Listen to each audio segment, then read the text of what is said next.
สวัสดีทุกคนวันนี้เราจะมาทำการมาให้ความรู้หรือว่าเป็นการแนะนำแนวทางเกี่ยวกับนี่เลยเนาะหลายคนเห็นการสัญลักษณ์นี่ก็จะรู้เลยว่าเกี่ยวกับการปฐมพยาบาลหรือเกี่ยวกับการแพทย์จะมาให้ความรู้หรือว่าแนวทางเกี่ยวกับการจัดกระเป๋าหรือว่าการจัดธงปฐมพยาบาลขั้นเบื้องต้นสำหรับทหารตำรวจหรือภัยก็ตามที่มีการสนใจเนาะซึ่งกระเป๋าชนิดนี้ถือออกแบบมาให้มีขนาดน้อยสีนี่เป็นลายก็จะเป็นลายมัลติแคมแล้วก็จะเป็นแถบโมเลียเนาะแถบตัวนี้มีข้อดีก็คือว่าเขาสามารถอันนี้เป็นเสื้อเกราะเขาสามารถติดใส่บอลไหนก็ได้ที่ว่ามีแถบของแถบโมเลียนี่ติดแนวนี้ก็ได้ติดใส่ทั้งข้างนั้นก็ได้เนาะแล้วจุดประสงค์ของกระเป๋าพยาบาลตัวนี้เป็นอย่างก็มีขนาดน้อยตัวนี้มันถูกบรรจุอุปกรณ์หลักๆเพียงบ่กี่อย่างนี้เนื่องจากว่าเป็นกับอุปกรณ์ปฐมพยาบาลขั้นเบื้องต้นซึ่งสาเหตุหลักๆในการเสียชีวิตของทหารหรือว่าผู้ที่ปฏิบัติหน้าที่อยู่ในสงครามหรือพื้นที่ที่มีความสงบแม้นอันดับต้นๆเป็นการเสียเลือดซึ่งหลายคนฟังเข้าใจว่าแม่นเสียเลือดก็ต้องตายเนื่องจากว่าถ้าสมมติว่าคือนี่เป็นเสื้อเกราะถ้าเฮาถูกยิงอยู่จุดสำคัญพวกนี้เนาะเป็นหัวใจปอดโอกาสตายนี่แม่นเกือบมาถึง 100% เลยเนื่องจากคันถึกหัวใจแม่น 100% เลยน่าจะตายแต่ว่าการเสียเลือดในที่นี้ก็คือจุดหลักๆอยู่4จุดมีแถวแขนกกแขนตรงข้างมีเส้นเลือดใหญ่และกกขาด้านในมีเส้นเลือดใหญ่อยู่2เส้นคือกันข้างละเส้นเนาะซึ่งถ้าเส้นเลือดใหญ่นี่ขาดสมมุติเราถึงยิงแขนเนาะแล้วห้ามเลือดบ่ทันเส้นเลือดใหญ่พวกนั้นสามารถเป็นเส้นเลือดใหญ่ที่ว่าปั๊มเลือดได้ไวขนาดถ้ามันขาดหรือมีความเสียหายมันจะปั๊มเลือดออกมานี่อย่างไวเลยทีเดียวถ้าทานบ่สามารถห้ามเลือดได้ทันภายในบ่ฮอด10วินาทีนี่แหละหรือว่า1นาทีแต่ว่าถ้าชื่อบ่ผิดน่าจะเป็น10วินาทีแรกท่านต้องห้ามเลือดให้ทันเลยทันทีเพราะถ้าทานกายเวลานั้นไปปุ๊บร่างกายของท่านนี้สมองท่านอาจจะเริ่มมีการวิงเวียนไปแล้วที่ว่าก็จะบอกว่า1นาทีนี่อาจจะถึงขั้นตายเลยแต่ว่า10วินาทีแรกท่านบ่สามารถห้ามได้นี่สมองท่านอาจจะเริ่มการวิงเวียนประเมินวิเคราะห์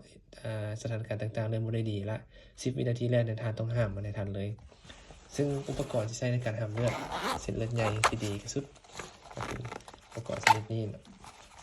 นะครับเปิดกระเป๋าออกมาลืมบอกว่าของยี่ห้อนี้เป็นยี่ห้อนี่เลยเนาะ Strek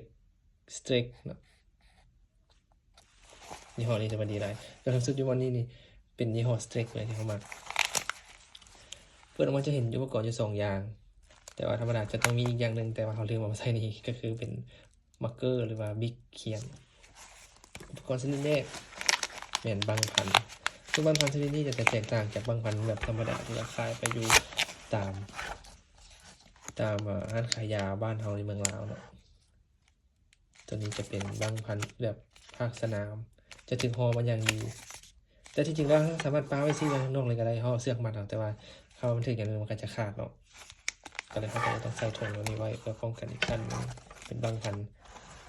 ชนิดหนึ่งเลยถ้าผู้ใดสนใจคอมเมนต์ไว้ได้เนาะเดี๋ยวเขาจะมาทำการแกะให้เป็นว่าข้างในมันเป็นอะไรอุปกรณ์อย่างที่2ตัวนี้สำคัญที่สุดเลยในการหามเลือดมันจะหามได้ไวจะเป็นอันนี้เนาะสายหามเลือดตัวย่อของมันเป็น TQ ตัว T ตัว Q ภาษาอังกฤษจะเรียกว่า Tourniquet ภาษารัสเซียนี่แม่นเรียกว่า Tourniquet หลักการทำงานของมันก็ง่ายๆเลยถ้าผู้ใดเรียนการปฐมพยาบาลจะรู้ดีเนาะว่าในการเวลาใส่ทำเลือดนี่จะเป็นยางอาจจะเป็นยางติดรถหรือว่าเป็นยางเป็นท่อสีเหลืองๆเนาะเข้ามาหัดที่แขนเนาะแต่ว่าตัวนั้นข้อเสียของมันไม่อย่างข้อเสียของมันก็คือเราต้องใส่ความพยายามน้อยหนึ่งในการหัดเราต้องวนไปตามแขนเพื่อให้ได้แฮงแล้วบางทีเราอาจจะวนได้บ่แฮงอาจจะในการวนอาจจะยุ่งยากเนื่องจากเกิดอาการบาดเจ็บยังจะมาวนแขนอีกมันถึงกับเป็นความยุ่งยากเนาะซึ่งตัวนี้มันถึงออกแบบมาอย่างง่ายดายเลยเพียงแค่ทำยี่มันออกเป็นมนๆแนวนี้แล้วแขนสอดใส่เป็นตัวอย่างเอาแขนสอดใส่ปุ๊บพยายามดึงเปิดตัวนี้มาแล้วก็ดึงให้มันตึงที่สุดให้มันหักเส้นที่สุดในแขนเอาให้ได้ ให้มันทับได้หลายที่สุดนี่ก็ดึงให้มันทับได้แหละขออภัยหลานเดี๋ยวจากโบมีขาจับกล้องอะไรต้องเป็นเดี๋ยวนี้ก่อนทับไปแล้วปุ๊บเอาแถวตัวนี้มาติดตัวนี้ไว้จะเป็นลักษณะนี้แล้วอุปกรณ์ในการหั่นก็คือก้านตัวนี้ก้านตัวนี้แมนเราจะเริ่มหมุนไปในทิศทางไหนก็ได้หมุนไปเลย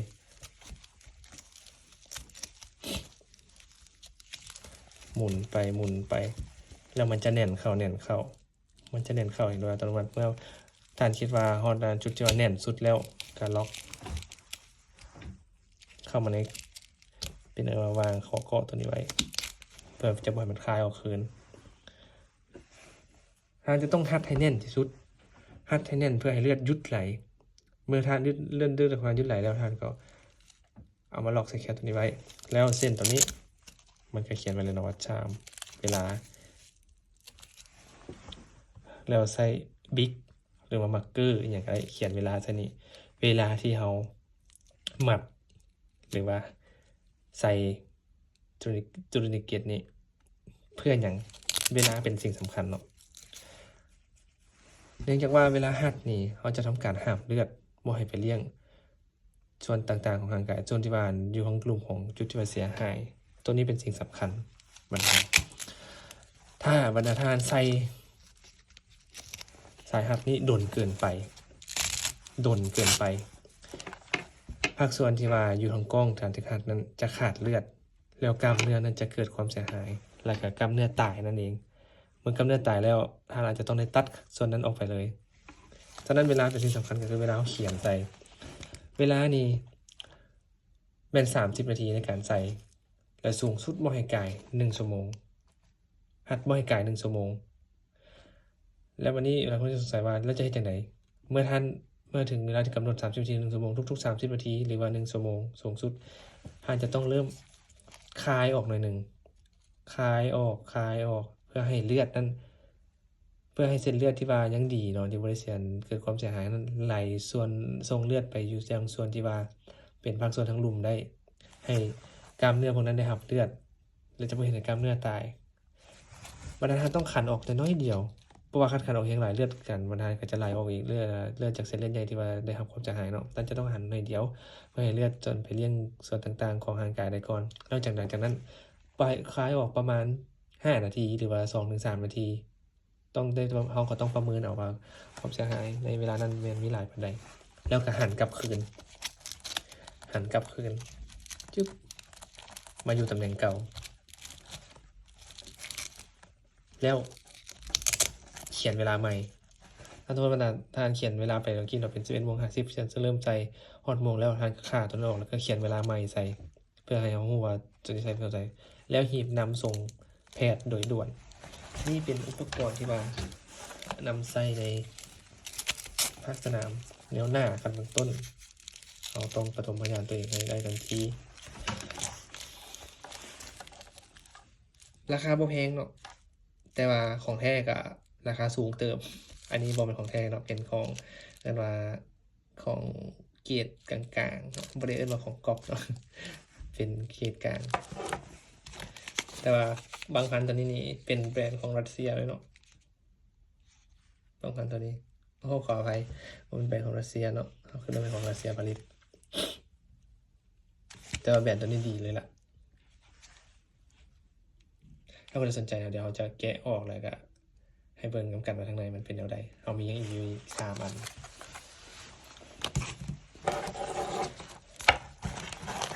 กลับขึ้นมาที่ถุงกระเป๋าวันนี้ถุงกระเป๋าตัวนี้สำหรับเราเองมันเลือกติดอยู่บริเวณข้างหน้าให้เป็นข้างหน้าสกอตจะเลือกติดอยู่บริเวณนี้ข้างๆนี้ข้างๆเลยเนื่องจากว่าถ้าเกิดสถานการณ์ที่ว่าถูกยิงหรือว่าได้รับบาดเจ็บจากแรงระเบิดหรือว่าอย่างต่างๆเขาจะรู้ได้ทันทีเลยว่าถุงกระเป๋าที่สำคัญในการห้ามเลือดมันอยู่นี่จะมีกระเป๋าใหญ่อีกตัวหนึ่งแต่ว่าตอนนั้นอยู่เซลจะรู้เลยอยู่นี่เขาสามารถหยิบจากมือเบื้องขวาได้สามารถหยิบจากมือเบื้องซ้ายได้ทันทีหรือว่าติดไปข้างหน้านี่ก็ได้แต่ว่าข้างหน้านี่จอจะแนวจะเกะกะน้อยนึงเขาสามารถติดใส่บนไหนก็ได้ที่มันเป็นแถบมือติดใส่ทั้งหลังใส่ข้างนี่ก็ได้แต่ว่าสำหรับเขาเลือกใส่บนนี้เป็นจุดที่ว่าสะดวกสบายที่สุดเลย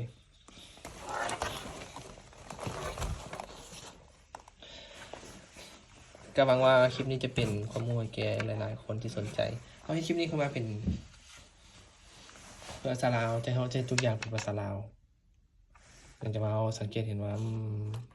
คลิปจากคนลาวนี่บ่ค่อยจะมีปานใดหรือว่าคนลาวบ่ค่อยสนใจ แต่เขาเชื่อว่าคนลาวหลายคนจะต้องน่าจะมีความสนใจในด้านเรื่องอุปกรณ์ทางการทหารอย่างดีที่เขามักเรื่องอุปกรณ์ทางการทหารบ่แม่นว่าเขามักสงครามเลยเนาะแต่ผมบ่ได้มักสงครามบ่ได้สนับสนุนสงครามเลยสงครามก็เป็นสิ่งที่มีแต่ความสูญเสียเนาะแต่ว่าเป็นการเผื่อไว้เมื่อใดที่ว่าศัตรูหรือว่าคนบ่หวังดีมารุกรานเนาะเราจะได้มีการเตรียมตัวไว้เป็นการเซฟตัวเองไว้ในระดับหนึ่งตรงนี้ทุกคนต้องมีเนาะทหารทุกคนควรจะมีทหารตำรวจเจ้าหน้าที่ที่ว่าปฏิบัติหน้าที่ต่างๆหรือว่าบ่แม่นคือพลเรือนทั่วไปก็ได้มีติดตัวไว้ก็ดีบางเทื่อผ่านไปนำทางเห็นอุบัติเหตุหรือว่าเกิดมีคนได้รับบาดเจ็บจากการตกนั่นตกนี่ถูกจะเอิ้นว่าจั่งใดอุปกรณ์ในบริบาตหรือว่าสร้างก่อสร้างว่าเส้นเลือดใหญ่ขาดบางเทื่อท่านไปเห็นเนาะท่านก็สามารถใช้นี่เลยทูนิเกตนี่เลยเนาะครับทำเลือดให้กับเจ้าได้อาจจะช่วยชีวิตกับเจ้าได้ทันทีถ้าท่านเห็นว่าทีมนี้มีความรู้มีประโยชน์ก็ขออาหารคอมเมนต์ไว้ได้หรือว่ากดไลค์กดแชร์ไว้ก็ได้จะได้เป็นกำลังใจเฮาสำหรับวันนี้ขอจบไปเพียงเท่านี้สบายดี